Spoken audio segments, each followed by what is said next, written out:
Hi everyone, nandito ulit tayo sa M&M Cube Talk, another episode at ngayon kasama natin si Inigo Palisok.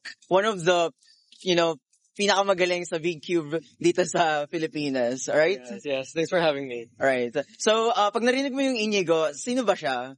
Can you introduce yourself? I'm Inigo Miguel Palisok. You would probably know me as someone na lagi naghahakot sa Big Cubes.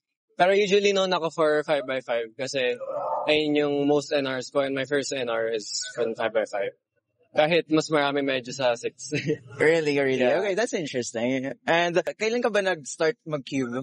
So nag-start ako cubing mga early 2017, gano'n. 2017? Tapos nakita ko wow. lang kasi sa klase ko eh. Okay. So from classmates, nakikita ko sa kanila. Kaya, tapos ako, dire-diretso lang from YouTube, gano'n. Okay. Kaya na-pursue ko to. I see. Okay, just a quick background. Meron akong personal encounter kay Inigo dati. I think that was before 2018 pa, and he was like one of the best cubers talaga. Next to, Phil Patrick Isidro, if you know him. But anyway, congratulations pala sa 6x6. Yeah, thank you. National record, no? And you broke it in a single round. How do you, Yes. what's the preparation in that particular round ba? Did you expect something? To be honest, wala talaga.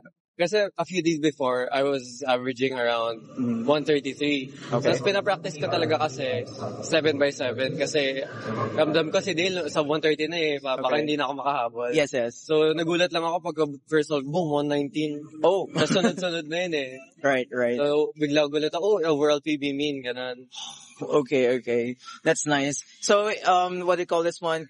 Ikaw nga yung, diba, isa sa mga pinakamagaling sa Big Cube dito sa Pilipinas. If you can give us a rough breakdown ng practice routine mo, paano ba gumaling sa Big Cubes? Sa Big Cubes. Yeah.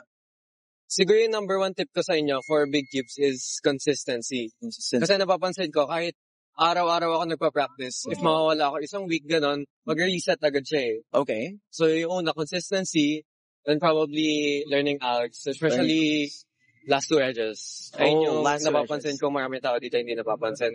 And Okay. I think the most important tip for me is turning not 100%. Like 70% lang turning slower, turning smoother. Kasi kung i-spam mo ng TPS mo sa Big Cubes, wala lang mangyayari kundi turn, pause. Okay. That's interesting. Regarding that, kapag papapiliin ka sa mga Big Cubes, 5, 6, or 7, which one do you prefer? Currently, Yeah, I think currently 7 is my 7. favorite kasi hindi ko pa nakuha yung NR din. That's what I want to get soon. Okay. So Dale, watch out.